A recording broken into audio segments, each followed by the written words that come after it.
This is the central focus of this year's ITU Telecom World event, embracing change in a digital world. We are at the tipping point of our global society, a tipping point where the pace of technological innovation has the potential to change the world for good.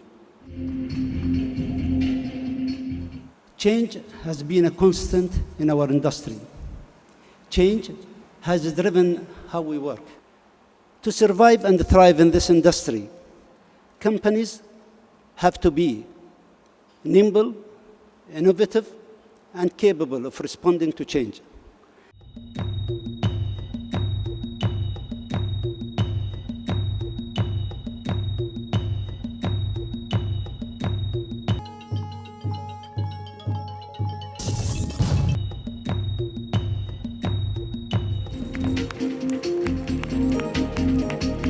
我们希望实现一机在手、走遍全球的梦想。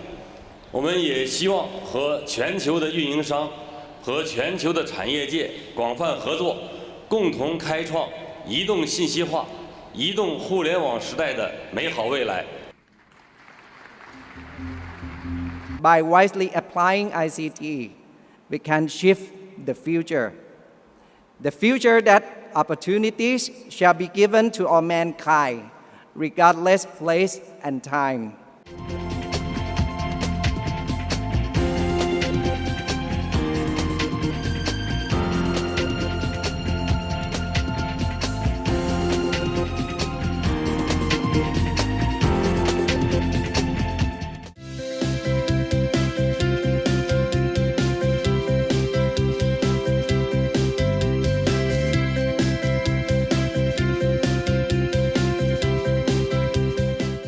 What would you see in terms of working and cooperating together, not only with the other service provider who happen to be potentially your competitor in the market, but also working with the government and regulators to be able to get that facility and the resources that you need?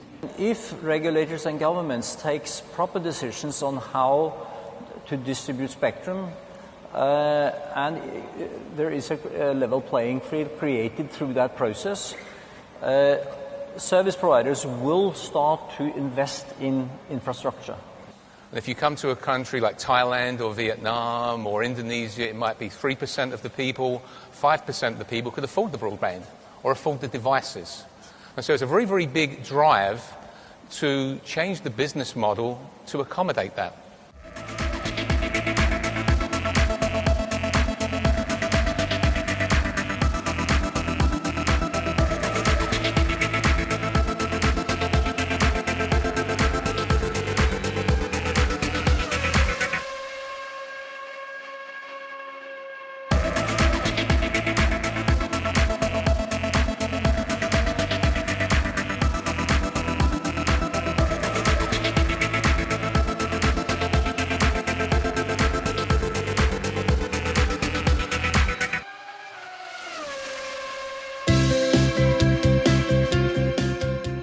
Should be quite a lively hour and a half. The OTTs are accused of using this access without telecom operators use their servers. So sure, fair enough. I'm just saying what is the topic of dissent. When I look at where OTT is going, it's the digital natives who are the real OTT marketplace today. In a sense, you know, it all becomes very easy if you don't call it data. I mean, data is what the telcos call it. But when did you ever meet a customer who knows a piece of data if they fell over it? Actually, I think it's about protecting national interest. Because there's no way Google or Yahoo is going to give you any money. It will still have to come off the operators. So if these revenue streams start to dip, so do contributions to national exchequers. Clearly, some of the arguments you will hear from people like myself may sound like self-interest. And clearly, some of them will be. But I actually think in there is a real kernel of truth about what will happen to our nations if we don't get it right.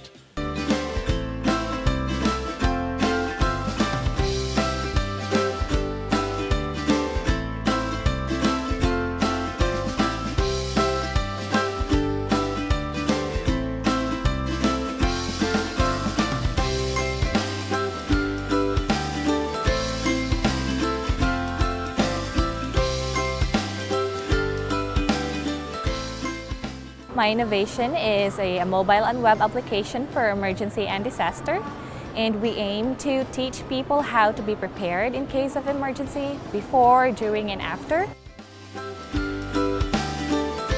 My project is Kumba Connect, a web platform that connects migrants to companies in order for them to secure new job opportunities.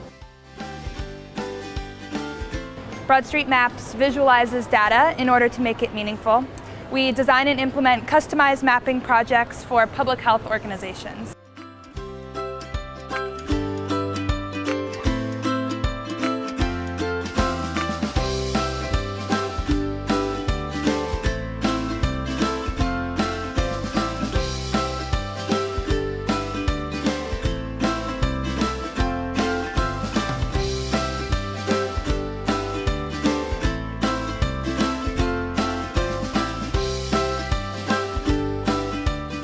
I think for us in Nigeria, the opportunities are the opportunity to leapfrog.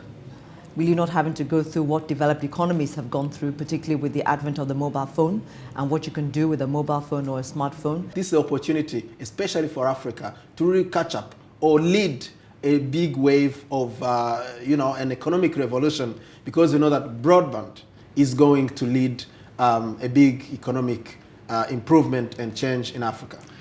The shared objective of accessibility and affordability and availability of these advanced services shared. And so that's the point of being here, is to figure out how we navigate to that common goal. And an event like this is a perfect opportunity for it.